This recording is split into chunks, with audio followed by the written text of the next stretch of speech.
800 ekan. 800 gramı Smolyalı ichida qo'yibdi. 6,25 ekan malyalı. Doğru mu? Demek qarang, 800 gram suvda 6,25 mol natriy gidroksid etmedi. Olarki natriy gidroksid bo'lsa 1000 gram suvda 1000 gram suvda 6,25 mol olsa 800 dan necha bo'ladi? 5 malyalmi? 5 molmi diyecek. Demek 5 mol natriy gidroksid bor ekan 800 gram suvda. Doğru mu? 5 mol natriy gidroksid necha gram bo'ladi?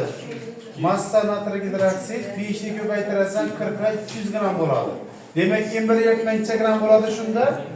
21 yakma 800 gram suv olsa 200 gram natriy gidroksid olsa necha gram bo'ldi deyapman? 1000 gram bo'ldi. Foizini topmasak bo'ladimi? Foizini 200 gram edi-ku 200 mingga bo'lsak bari necha foiz oladi bu? 20% oladi. Keyin shu eritmaga 1000 gram bo'lgan eritmaga natriy gidroksiddan salgan vaqtda foizni 1.8 marta oshtirib qo'yibdi. To'g'rimi? Shunda 0% topib olaman 20 ni 1.8 ga ko'paytirsam 36% bo'libdi. Izini qancha qo'ymasam bo'ladimi? Desak foizini 20% edi. Qo'shilgan quruq natriy gidroksid qo'shib qo'yibdi. Quruq necha foizda bo'lamiz? 100% bo'lamizmi? Va ikkisidan 36% yasalibdi. Yine bir 16 oladu, yine bir necha bu 64 mi? 4'e 1 nisbat ekan. 20% eritmani 1000 gram ekanligini bilmadik bize. 1000 gram bo'lsa 4'e 1 ku. Buni 4'e 1 qo'yaverasan 250 gram natriy gidroksiddan qo'shish kerak. Keyin bu degani H klorning hajmidan kaliy gidroksid eritmasining hajmini ayirib tashlaganimiz bu 10 dan deya men ana berib turibdi. 90 mi farqi? Ha 90 dan ekan. Demek ki de reaksiya yazamiz. Qarang, kaliy gidroksid plus H klor. Nima chiqadi? Kaliy klor bilan suv chiqadi. Buning molini A mol deyman, buning molini A mol deyman. Buni titri berilgani 0 necha qo'yibdi? 875 ekan titri, yana nasib berilgan? Malyarimi? Buning smalyari 10 ekan. To'g'rimi? Endi qarang, titrda mx ni biz hajmga bo'lamiz. Mana shu chekman, hajmi topchakman, buning hajmini topchakman, buning hajmini topchakman. Dan buning hajmi x plus 90 deb qo'yibdi, buni x deb qo'yibdi. U degani nabi bundan 90 ga ko'p. Buning hajmidan buning hajmini ayirib 90 dan gacha. Tushunarlimi? Shunda hozir men bu yerda hajmni topishim uchun mx ni olib berishim kerak. Titri bor. Mx ni bu moldan topib olaman. 56x gram bo'ladimi, emas 56 a gram bo'ladi massasi. Demek 56 a'ni bölemi 0,875 necha chiqadi? 64. Bu 64 qarang, a millilitr bo'ladi. Sababi titrligi bitta gram taqsim millilitr ko'pirligi. Shunda mening hajmi o'sha millilitrda chiqdi. Bundan shu topaman. Lekin bunda malyar bor. Mening hajmini topishim uchun n taqsim smalyar bo'ladimi? Demek buning moli a mol smalyari 10 bo'lsak bu 0,1 a litrda chiqadi bu. To'g'rimi? Buni 1000 ga ko'paytirsak nima aylanadi bu? Bu 100 a millilitr bo'ladi. Ana endi bundan ayranib 90 ga keldi. Ayiramiz shunda 100 a'dan ayiramiz 64 a'ni teng 90. Ayirsam 36 mi bu? Tamam. 36 a teng 90, a teng görürken 2,5 chiqadi. 2,5 chiqadi ekan. Mana bu taqdir qo'ydik. Tuzli massasi iman taqdir qo'yibdi. Demek bu a'di, demek a 2,5 chiqqan bo'lsa 2,5 qo'yaman. 2,5 ta malyar massasi 74,5 madi uni. 74,5 186,5 gram. Bormi shunda yana?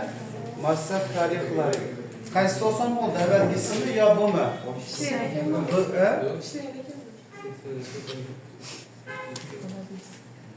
Bu Verilgan 20% madi? 20% ekan. Suv bug'langandan keyin eruvchanlik berilgan 37,5 deb berilgan, to'g'rimi?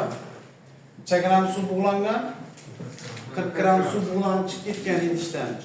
Ve eritmenin massası 20 taqsim 11 marta kamaydi deb qo'yibdi, to'g'rimi? 20 taqsim 11 deb qo'yibmi? Endi chiqib ketgan suv bilan bu cho'kmay tushgan tuzning massasi hisoblanadi. Sababi to'ygan eritmani bug'latsa, tuz chiqib ketadi, suv chiqib ketadi va shu suv chiqib ketgan suv necha gram tuzni eritib turgan bo'lsa, shu tuz endi ara olmay qoladi. Shu suv yo'q tanaqa endi. Cho'kadi keyin. Demek en bir eritmani men o'zim ixtiyoriy ravishda 20x gram deb olaman. 20 taqsim 11 marta kamaydi deganligi uchun. Shunda M2 eritmang necha gram bo'ladi? 11 x gram bo'ladi. Shunda nisbati 20 taqsim 11 ni beramiz. To'g'rimi? Birinchidagini topib qolaman. Bundagi tuzni topib olamiz. Bundagi tuzning massa bir tuz. Necha gram bo'ladi? Suv bo'yicha ishlasak ham bo'ladi mana lekin o'rtada. Suv bo'yicha ishlab beraymi? O'tgan satdagisindan boshqacharoq bo'ladi-da yechadi. Bundagi suv topaman, bundagi suv topamandan ayiramandan bug'lanib ketgan suvdan gina. Bo'ladi shunday desam, shundan bundagi tuzini, suvni topamiz. Mana bundagi massa bir H2O tab 20 x ni 0.8 ga ko'paytiramizmi? 20% tuz bo'lsa 80% suv bo'ladi. 16 x gram suv bor ekan. Endi bundan topaman suvni. Bir 100 gram suvda 37,5 gram erisa eritma 137,5 gram bo'lishi kerakmidi? To'g'rimi? 137,5 ning 100 suvmadi. 137,5 gram eritma bo'lsa 100 suv 37,5 tuzmadi. Lekin menda eritmamcha 11x undan chas tuz bo'ladi. Ya suv bo'ladi. Topib beringkani? Mana mo'g'ibada bunga bo'lasan. 8 gram ha? 8x gramı suv ekan. Demak bu suvning massasi. Bu keyingi suv, ikkinchi suv bo'lanib suv chiqib ketgandan keyingi qolgan suv. Shunda 16x adi suv, to'g'rimi? Keyin 8x bo'lib qolibdi. Chiqib ketganicha 40 ma 40 gram bo'langanmi? Avvalgi suvdan keyingi suv narxdan bo'langan suv keladi, bu 40 dan ekan. 8x teng 40, x teng ekan 5 ekan. Demek akbarik koydan koysak şunda M1 eritmang necha gram ekan? 20 ni 5 ga ko'paytirsak 100 gram mı? 100 gram chiqadi. M2 eritmangni. İkinci eritmang massasi 8x yok 11x edi. Demek akbarik koysak 5 ni ko'paytiramiz 11'e bu 55 oladi. Delta M kamayishchi oladi shunda. 100 dan 55 olib tashlasak necha oladi? 45 gramga kamayish yo'q. Undan 40 gramı bo'lanib chiqib ketgan suv edi. 5 gramını oladu şunda çökmeye düşken tuz oladu. Navun taptak koydu. Çökmeye düşken. Demek 5 eken demek çökmeye massa çökme tuzu tapadan olsa 45'den ayıramız 40 neçe çıkarken 5 gram çıkarken. Demek 5 gram tuz yetişimlemedi. 23,4 gram yeterli massada mol neçe mol çıkarken 23,4'ünü 30'a bölsek 0,78 mol dediğimiz zaman 0,78 mol ekan. Mesela şeklinde smalyalını 2 dakika koydu. Bu da yani 1000 gram erituvchida 2 mol nol bor degani S2H6 etan bor degan ma'noni beradi. Ma'nosi shu malyalni. 1000 gram erituvchida 2 mol bor deb turibdi. Lekin bizlarda mol 2 emas, necha mol deb qo'yibdi? 0,78 molligini biz topib oldik etanni. 0,78 mol bo'lsa necha gram shunda erituvchi bo'ladi? Ko'paytirib bo'lsak necha chiqdi? 390 gram bu erituvchining massasi chiqdi. Demak, masalada aytib qo'yibdi, erituvchining molini 5 mol deb qo'yibdi, ha? To'g'rimi? Molyar massasini topishimiz uchun 390 ni 5 ga bo'lsak bu 78 chiqadi. 78 S6 H6 benzolar to'g'ri keladi ekan. Yana qaysi masalada bizda? 145. 145-chi savol. Nima dedi 145 da? S malyalı 0,8 deb qo'yibdi. Eritmasi necha gram deb qo'yibdi? 130. 130 gram bo'lsa, shuning ichida nechvarli erigan modda bor deb qo'yibdi. Tushundingmi? Ichida erigan modda bor 130 gramning ichida deb qo'yibdi. Demak, ina bu bo'yicha eritma topishni o'rganamiz. Qaranglar. Malyalni ma'nosi nima dedim? 1000 gram suvda 0,8 mol sulfatsiyada bor degan ma'noni beradi. Ma'nosi shu. Shunda 0,8 mol sulfatsiyani massasini topib turib 1000 ga qo'ysak eritma massasi kelmaymi? To'g'rimi? Massa H2 4 tabadan olsa 0,8 ni ko'paytiraman 98 ga. 78 butun 4 gram chiqadi ekan. Shunda M eritmasi necha gram bo'ladi buni? 1000 ga qo'shamiz 78 u 4 bu 1078 u 4 gram bo'ladi. Qarang endi.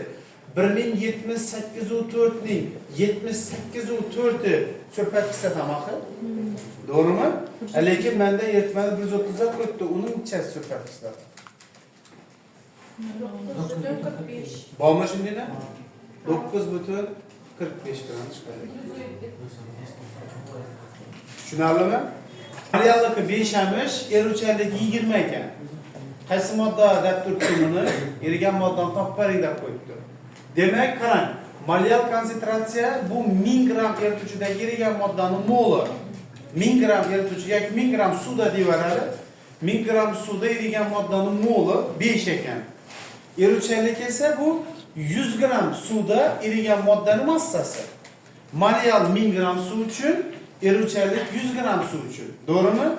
Yo imonni hozir biza 100 gramdan necha mol modda eridi deb topamiz yoki imondan 1000 gram suvda necha gram modda eridi deb topib ikkisini birlashtirishligimiz kerak. Qaysi qulay? Imonni 100 o'tiramizmi yo imonni 1000 o'tiramizmi? 100 o'tiramiz. Mana 100 o'tiramizmi? Bo'lsa qaranglar.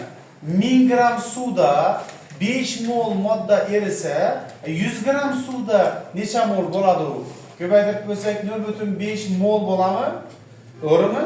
100 gram suvda 0.5 mol modda eriydi ekan, 100 gram suvda 20 gram eriydi ekan. Ana to'g'rilandimi? Demak, molekyal massani topsak, massani molar bo'lib qo'yamiz. Endi 20 ni 0.5 ga bo'lasan, 40 chiqadigan bu natriy gidroksid bo'ladi. 8-savolda birinchi M1 eritma necha gram deb qo'yibdi? 240 gram edi? 240 gram. S mal yarimcha 7,5. 7,5 molyar ekan, zishligincha 1,5. 1,5. Demak, S foizni topishim uchun S molyar massani ko'paytirib, zishlik ko'paygan ona bo'lsak kelaradi. To'g'rimi? Demak, S molyari 7,5 ekan. Molyar massasi natriy gidroksidmadi 40. Zishligi 1,5 ko'paygan 10. Bunga bo'lsak 5, 20% chiqadi shunda? 20% chiqadi ekan. Bu birinchi eritmaning foizi. İkinci eritmaning foizidan xuddi o'sha yerda topaman. Ikkinchining S molyarini necha qo'yibdi? 3, zishligi 1,2. Buni ham S foizini topamiz. 3 ni ko'paytiraman 40 ga 1,2 dedingmi? 10% ekan. 1,2 bo'lsa shunda 1,2 ko'paygan 40 bo'ladi, necha bo'ladi bu? 10 dang 1,2. 1,2 ko'paygan 10 bo'ladi. Necha chiqdi? 10% chiqarmoqchi shunda? 10%.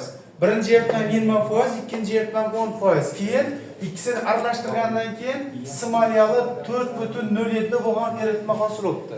Yana aytaman, molyalning ma'nosi 1000 gram suvda shuncha mol modda bor deb ko'ribdi. Shunda beda hozir massa H2O 1000 gram bo'lsa, uning ichida N natriy gidroksid ichida degan ekan 4,07 mol degani. Moldan massa topsam bo'ladimi? To'g'rimi? Massa natriy gidroksid. Demak 4,07 ni ko'paytiraman 40 ga. 16,208 162,8 gram bo'ladidan emitmenchi bo'ladi qo'shib olsak 1162,8 gram bo'ladimi? Shundan S foizini topamiz keyin. 162,8 ni 1162,8 ga bo'lib 100 ga ko'paytirsang necha foiz chiqadi? Necha? 14% chiqadi ekan. Bo'ldi, endi qancha qo'yib bersak bo'ladimi? Shundan yechib beraman buni, qarang. Shundan yechaman. Birinchi eritmam 20%, ikkinchi eritmam 10%, aralashtirishimdan 14% eritma hosil bo'lgan. Demak, M1 6, M1 4, bering 6 chiqadi. Demak, 20% eritmaning massasi 240 ga, 20% ning to'g'risini 240 qo'ysa, bina bering 360 gram chiqadi. Nomni so'rab qo'yibdi.